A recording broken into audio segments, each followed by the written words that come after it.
ഇന്ന് എൻ്റെ ഫ്രണ്ടിൻ്റെ മൈലാഞ്ചി കണ്ട അവിടെ പോകാനുള്ള പട്ടിഷോട്ടെ ഈ കാണുന്നത് ഉമ്മയുടെ പേടകം കൊണ്ടാട്ടാ പോയത്. അതുകൊണ്ട് വീഡിയോ ഒന്നും എടുത്തില്ല.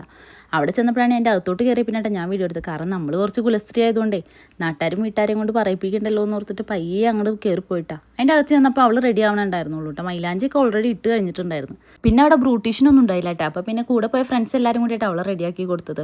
അങ്ങനെ റെഡിയായി കൊണ്ടുവന്നപ്പോഴാണ് ഞാനൊരു കാര്യം ഓർത്തത്. ഞാൻ വന്നത് മൈലാഞ്ചി കാണാനല്ലേ, എന്നിട്ട് മൈലാഞ്ചി മാത്രം കണ്ടില്ല. വേഗം ഞാൻ പിടിച്ചു നിർത്തി കൈയും കാലൊക്കെ തിരിച്ച് മറിച്ചൊക്കെ നോക്കി ഡിസൈനൊക്കെ ഒന്ന് കാണണ്ടേ, അതിന് വേണ്ടിയിട്ട്. ആരാ മൈലാഞ്ചി ഇട്ടെന്നൊന്നും എനിക്കറിയില്ല, ഞാൻ ചോദിച്ചില്ല, മറന്നുപോയി. പിന്നെ ഇപ്പോഴാണ് ഓർത്ത് ആരായിരിക്കും ഇട്ടത്. ആരിയില്ലാവട്ടെ.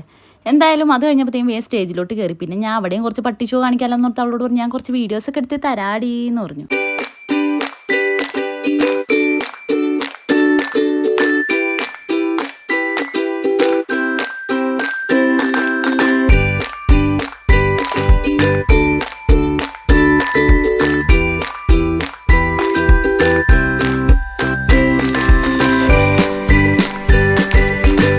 സിംഗിളും മിങ്കിളൊക്കെ എടുക്കലൊക്കെ കഴിഞ്ഞപ്പോഴത്തേക്കും അവിടെ കലാപരിപാടിയൊക്കെ തുടങ്ങിയിട്ടാ.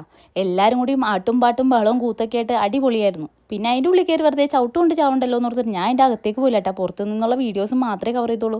അപ്പോഴത്തേക്കും പിന്നെ ഫുഡ് കഴിക്കാൻ പറഞ്ഞ് വിളിച്ച്. പിന്നെ ഫുഡൊക്കെ വേണ്ടാന്ന് പറഞ്ഞ് കുറച്ച് ഡിമാൻഡൊക്കെ ഇട്ട് ഞങ്ങൾ കുറച്ച് നേരം പോവാന്ന് പറഞ്ഞുകൊണ്ടിരുന്നു. പിന്നെ ഒന്നുകൂടി വന്ന് നിർബന്ധിച്ചപ്പോൾ ഞങ്ങൾ ഫുഡ് കഴിച്ചിട്ടാണ് പോകുന്നത്.